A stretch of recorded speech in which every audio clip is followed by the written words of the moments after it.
Today is my 4th edition of Mobile WCOOP, and it is the 5:30 Fixed Limit Omaha 8 or better. I thought that seeing as it was a game that I'm really comfortable with, I should bring back my comfort grind station. So I have my old school TV table, my lazy boy. All I need now is a glass of wine and Gibson to come hop up here. I have a glass of wine. I guess 1 out of 2 isn't bad. I'm going to take you on a behind-the-scenes tour of playing Omaha High-Low Split from the mobile app. I've set it up so that you can watch me play a bit and hopefully grab some chips. If anybody doesn't know, Omaha, which I'm having a hard time saying today apparently, is a 4-card game where you may only use 3 cards from the board and 2 from your hand. In high-low splits, there's the added dynamic that the pot gets split into 2 if there are 3 individual cards lower than 8 on the board. So on this flop, there's no low yet because there's only the 3 and the ace so far. I have button position. So with that in mind, you always have to be thinking of the high and the low values of your hand and what kind of range an opponent may have when they call you. By betting on the flop here, I've actually really represented that I probably have deuce 4, which is obviously pretty strong when the 5 comes off. It would be known as the nut at this point. As it stands right now, I have the second nut low, which is 6, 5, 3, 2, 1. This player's check raise to me seems a little unorthodox. I would have expected them to lead out if they had deuce 4. So I'm definitely going to continue with this hand. And if we hit a 4 on the river, that's a real gin card. But we'll see how this goes.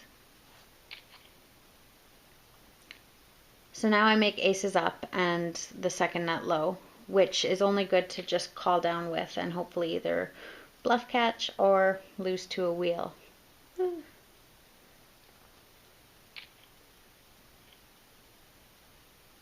Oh wow, nope, I wasn't ahead. Sorry, I was trying to think back. Because there isn't the instant hand replayer, sometimes it's a little bit difficult to think back to the turn. But on the turn I only had 1 pair, so this player was ahead with their king kicker. Anyway, back to the game. The people and players that seem to do well in these limit tournaments are a little bit more of the grinder style player. It's important to make value bets and get it in spots where you have hands that scoop entire pots. I, in hindsight, probably could have taken a more aggressive line there, just because I really think that if Kaiser Sose had had deuce 4, he would have probably donked the flop because it was the nut low draw. So often you'll see some players that are more traditionally no-limit hold'em players be very aggressive in spots, and sometimes that works out, but generally it isn't the best style of play for these, just because there's not as much bluffing potential and you have to set up your bluffs well ahead. So I will continue to play along, and if I get any interesting hands, I will try to capture them for you. And hopefully I'll be able to record the first ever WCOOP bracelet win on the mobile app. Here, the player on my right raised pre-flop, so it's reasonable to assume he has some sort of ace with a low card in his hand. But I would say that I'm probably ahead here with flopping 2 pair, and I also have the king and queen to hit. I will proceed quite a bit more cautiously if a low card hits the turn. I never expect to get a fold from the player here, but there you go. The turn gives me Broadway, so now I have the nut high hand, but I have no low redraw because I have no cards that would make for a low hand.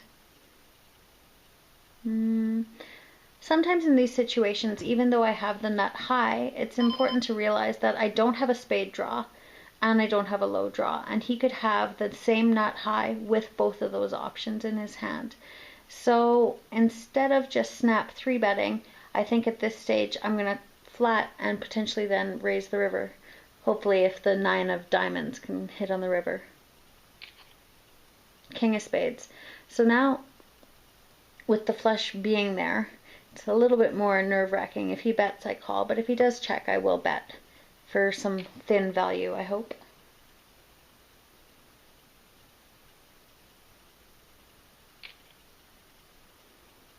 Well, apparently he didn't have the king-queen, and I was ahead on the turn. So we will have a look at the replayer and have a look, see what he had. I expect some ace with some low cards, maybe even pocket aces. He had ace, king, 3-3. So on a board of ace, jack, 10, deuce, when he was check raising me there, I'm not quite sure what their objective was, but that's a pretty weak check raise. He also had no low draw, and he could only tie me for the high by hitting a queen. Fortunately, that didn't happen. So I have pocket aces with 2 low cards on the button. Pocket aces is a hand where a lot of players get sidetracked and they see only the value of the aces in their hand. And while they inherently do have value, it's still, your hand will depend a ton on the board texture. Now in this situation, I'm going to try to isolate Kaiser Sose and maintain position on that player. And hopefully the flop will bring a few spades. Okay, facing a 3-bet will cap. It's reasonable to assume that the aces are probably dead and that these players probably have hands with ace deuce, ace 3, so I'm certainly not looking to make a low hand. Although now when a 2 and a 3 hit the flop, that potentially really screws up their low draw, because if it gives them a pair, they can no longer use that card as a low, depending on how the board runs out.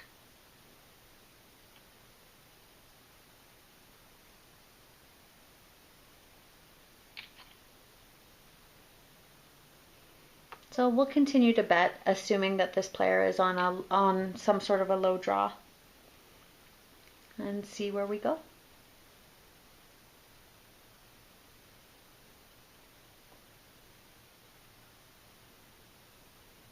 Somebody who cold 3 bets, you would really expect them to either have pocket aces with 2 other cards, which I don't think is the case in this situation, of course, because I have the 2 aces, but that they have an ace and some sort of wheel card. I think if he had ace 4 or ace 5, he would have snap called.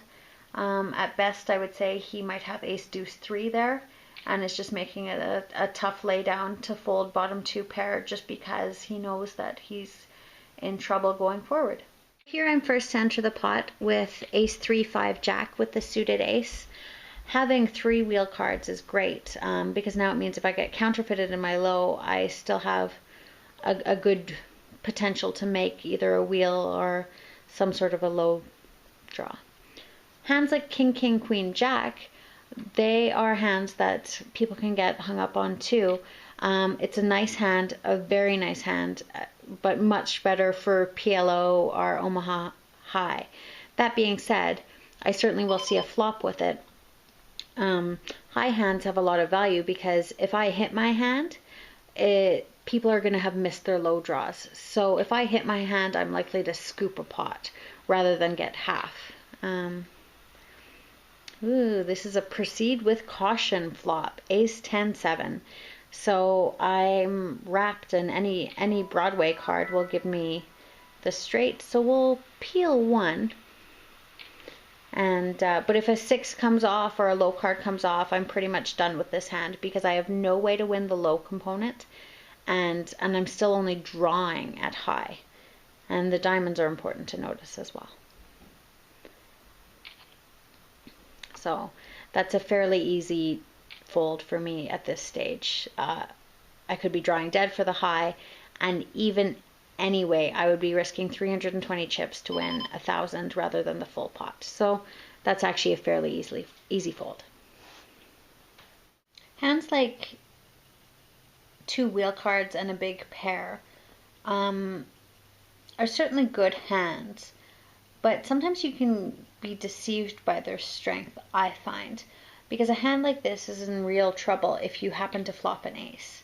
With that being said, I'm still certainly willing to open with this hand. 2 wheel cards, a nut flush draw, and a big pair is certainly worth putting some chips in and seeing a flop.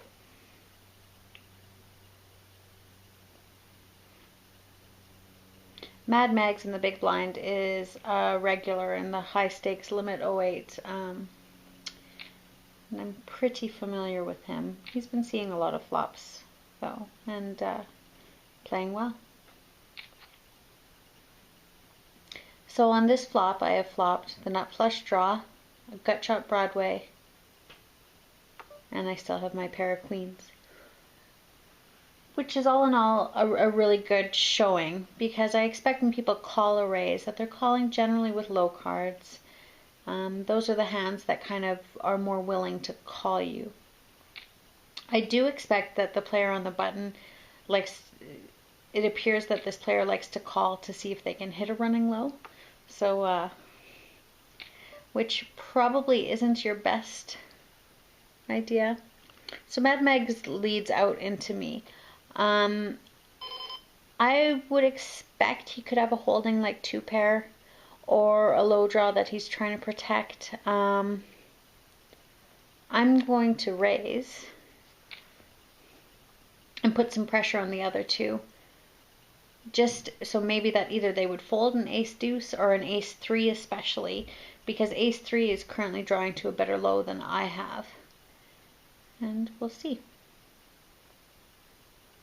So by putting that pressure on them, I'm hoping to at least salvage my half of the low if that is the way that the board runs out. So the 7 of spades comes, which gives me the nut high, and I have, I think it's the 4th nut low. Ace deuce, ace 3, deuce 3, ace 4. The 4th nut low. So if I had ace deuce of spades here with my high spades, I would have what's called nut nut. And whenever you can make nut nut in Omaha high-low split, you are a happy camper.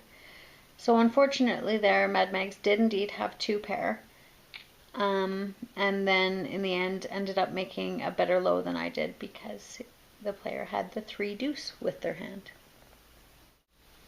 Ace deuce 4 6 on the button with the suited ace is a nice holding to have on the button.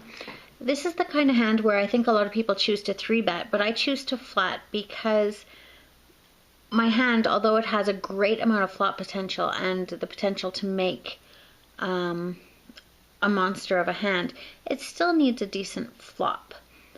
Because I have so many good low cards, I like to let players like Little Kraut and Mr. Hines come in just so they can maybe make worse lows.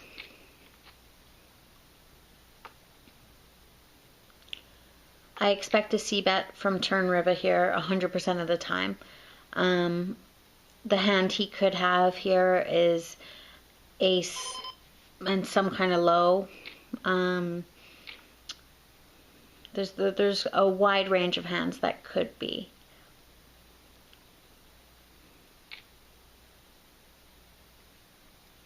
With the check raise there, I expect Pius to have a hand with 2 low cards and a queen. So maybe ace 3 queen, ace 4 queen, etc. Or even could have 2 bad pair like ace 3 7 8, ace 4 7 8, those kind of hands.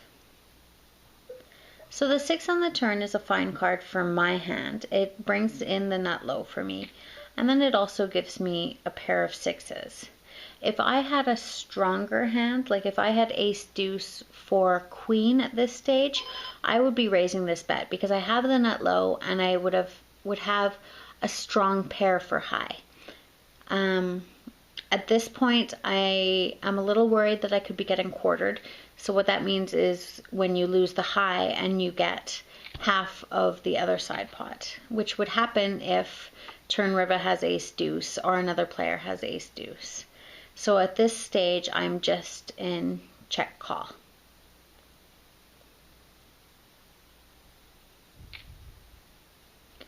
I would really expect Pius to have a straight at this point. I expect turn river to have ace deuce, and little Kraut, I'm hoping that they have ace three. If this is the case, as long as we go four-handed to the river, I break even.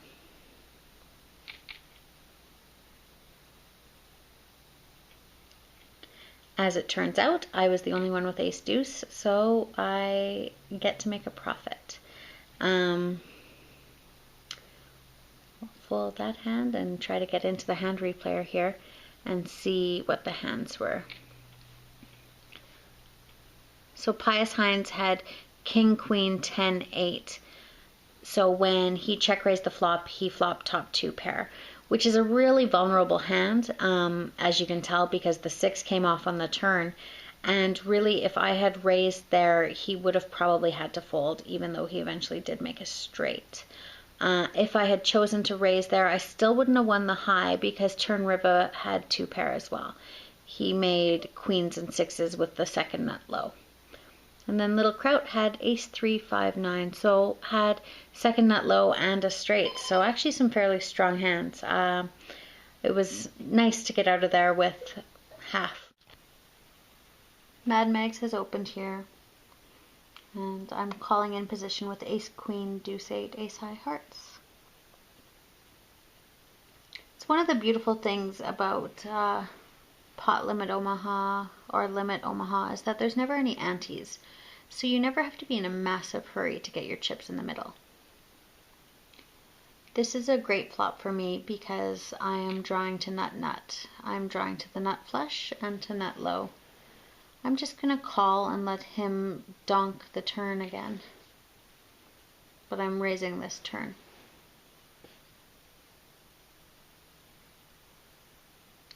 A 9 really isn't often in my range. However, it's not often in his range either.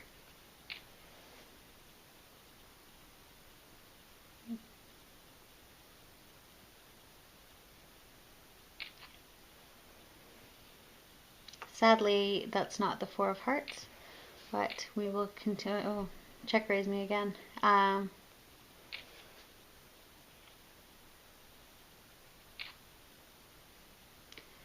So Mad Mags, knowing that a 9 was in my range, check raised me on the turn with a wrap around the straight.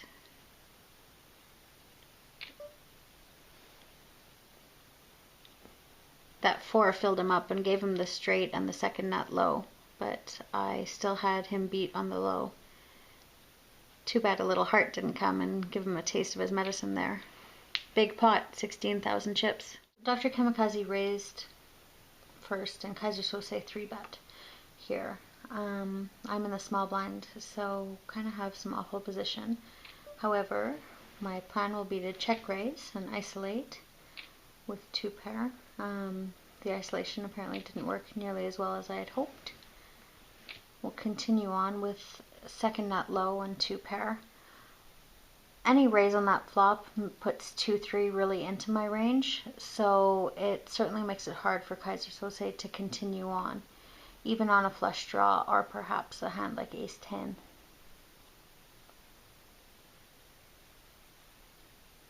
So to check that turn would be a mistake.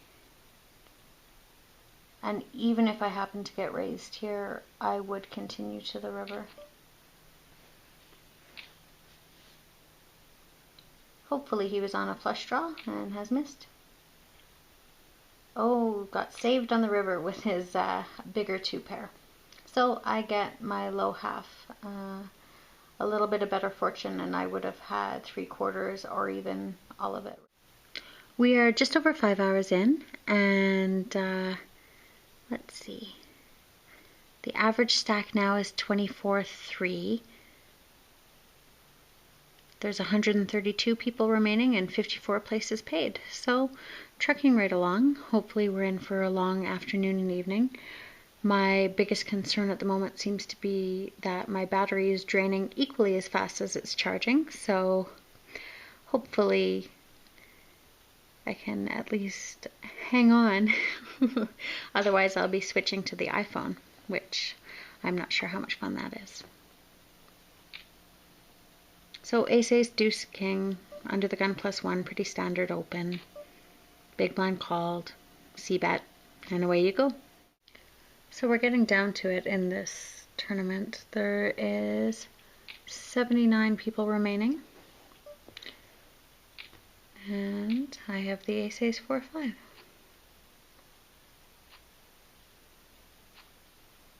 Well, that was a good river for me at least. So you have to be pretty quick to catch things on the iPad, but on the turn he had the straight and a better low. So I rivered the deuce, giving me a 5 ace for the low. And now he's calling me lucky. So that I was, and I've acknowledged that. But I'd run it again. Watson is playing hands quite aggressively at this stage. Seems to be on a bit of a heater anyway.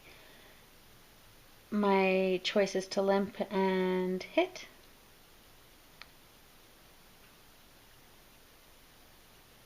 And if I miss, I'll just release on the flop. Pretty good flop for me.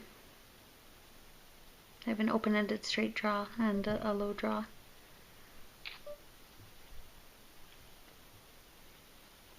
So a hand like that I just folded under the gun, king, queen, queen, 3, king high clubs.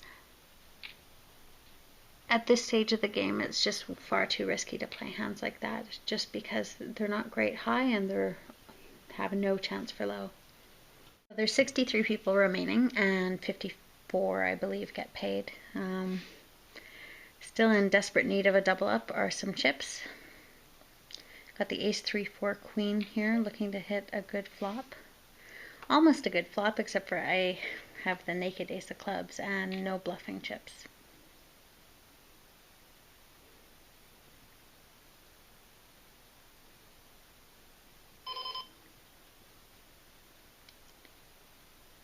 I really would like to call and bluff on a club, but I don't think that I can.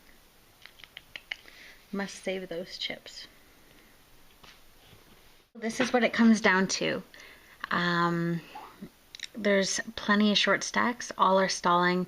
There's 2 people to go to the money. You can see that, gosh, many of us have 1 big bet or less, and this is the quality of hand I'm getting. So it actually, I don't know, it makes for an easy fold anyway. At this stage, I would be looking for any ace, deuce, and a picture card would be my ideal at this point. Certainly deuce, 6, 8, queen is not going to cut it for getting all in for my tournament life. So we will continue on to the next hand.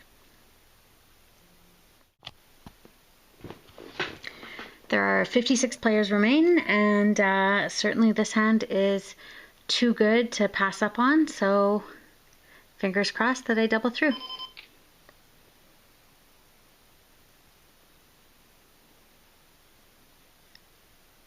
Tough to do hand analysis with your tournament life at stake, but we'll see how this goes.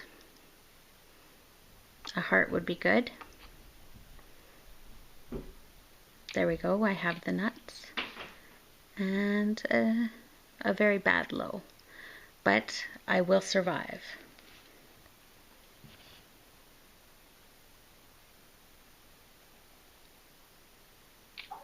Can I get it all? No. But enough to see another day. And more of these bad hands.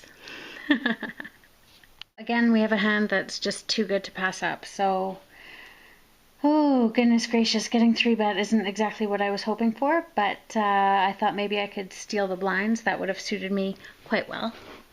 Hopefully they will just be protecting me with a hand like ace, 5, queen, queen.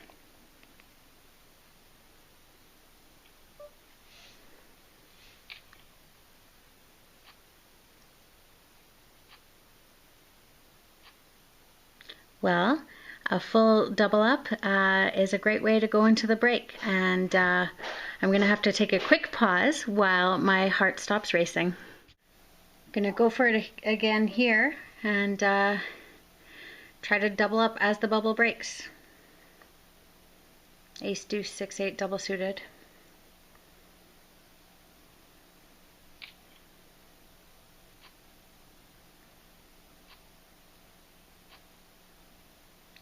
Wow, I lose on the river there.